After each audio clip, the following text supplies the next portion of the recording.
Well, there's nothing like getting back together with an old teammate, now a rival. And so this is the kind of thing we have tonight. And I'm sure there's going to be tons and tons of emotion. You guys have all lived through this.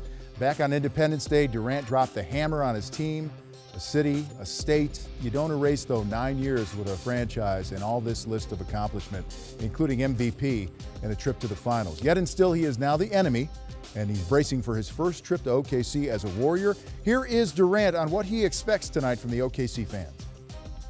Playing for the worst. I mean, obviously, I know how it is. I know what fans are about it, especially here. So, just trying to think about it. Just go out there and play. Once the ball is tipped up, just go play the game.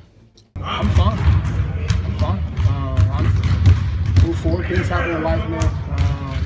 As a man, you got to move forward. I have a great group of guys here that I love, like my brothers. There's been many teammates that I had here before that left me, and my brothers.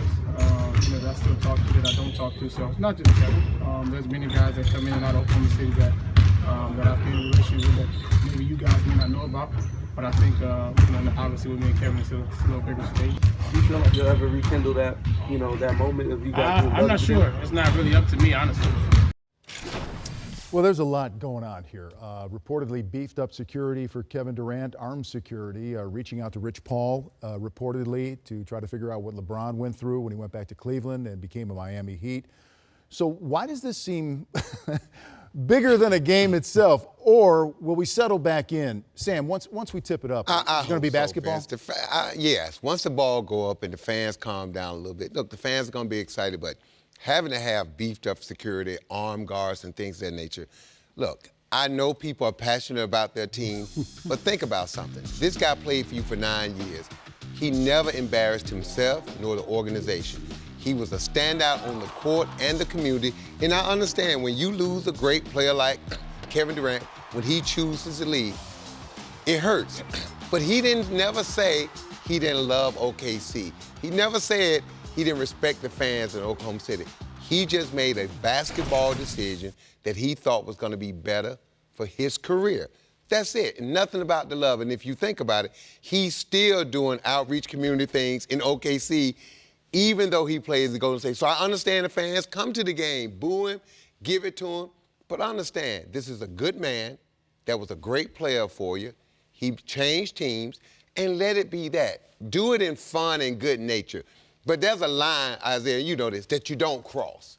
And I hope none of the fans cross that line by getting derogatory, throwing things on the floor, or saying threatening things. Boo all you want, heckle all you want, but try not to cross that line. And if you're sitting next to someone who crossed the line, turn them in, because that's not what it's all about. Not surprisingly, Zeke, when I talked to you about this earlier tonight, you really enjoyed and reveled in the role of villain. And so what would your advice be to Kevin Durant about going back there? Because he is going to be the enemy in this game. I got the ball in my hand, and I'm the gunslinger. and y'all can boo, y'all can heckle me and say whatever you want. But when I drop this J in your face, I'll be quiet. Yeah, that's I got the ultimate weapon. I got the ball, and you don't. And I agree with everything that Sam said, in terms of not crossing the line. But if I'm Westbrook, you the enemy. You the straight enemy. Absolutely. In terms of Durant. I mean, I'm looking at you like, hey, you coming into my house and you trying to ruin my day. You trying to make me feel emotionally bad at the end of the day. And I got one job. My job is to make you feel bad at the end of the day. But see, as close as you were to Magic and other guys, I'm trying but to when you walked on the floor, it was understood. I'm going to try. Hey, I coached against KG. They never when I was in Toronto, they never beat me in Minnesota when I was the head coach in Toronto. I love that. It had nothing to do with my love for Kevin, but I want to go beat my guy because I know he's trying to beat me, and we laugh about it, and it's not personal, and we don't talk about it afterwards other than 5 minutes after the game. But for those 48 minutes, I want to beat you. I'm a competitor, and that's what it's all about. Mark Aguirre elbowed me so hard one time. I came down to double team him in Dallas, and he really almost knocked like all my front teeth out. I mean, he turned around and he hit me, and when he hit me, I went down, grabbed my face, and all he said is blood. You all right? and that was it. Right. And he knew that I was hurt, but I knew that he was supposed to hurt me. Now, and he couldn't stop playing. No, you got to keep going. But in this game, it's like Durant, Westbrook, and particularly Durant. He's got the ultimate weapon. Again, he's got the ball. And when you got the ball in your hand, the fans don't matter. Whenever I went back to the Chicago Stadium and I knew all my friends and fans and everything, I grew up there, I knew they was rooting against me. But when I stepped across half court and Paxson or whoever was on me, blood, they was getting ready to get it. They was getting ready to get it. And that's how these guys All feel. right, for this particular game, Golden State won big in the first two matchups in Oakland. Coming into this one, Sam, do you think there's more pressure on KD or more pressure on Russell Westbrook to win this one on his home floor? Well, I'm probably going to say it's probably more pressure on Russ to win on the home floor since KD, they done won on their home floor and won significantly. I say the pressure, if it's any pressure at all, it's probably on Russ right now because he's putting that pressure on himself because he wants to beat Golden State as badly as anyone. And we understand that. So I would say a little bit more pressure on him. But like Isaiah said, when Vince Carter came back to Toronto after we traded him, they beat us by 11 and he had 39 points. Had an unbelievable game. And all I've reminded the fans after that, you can boo, but every time when he keeps making them jump shots, please leave him alone because he's taking it out on us, okay?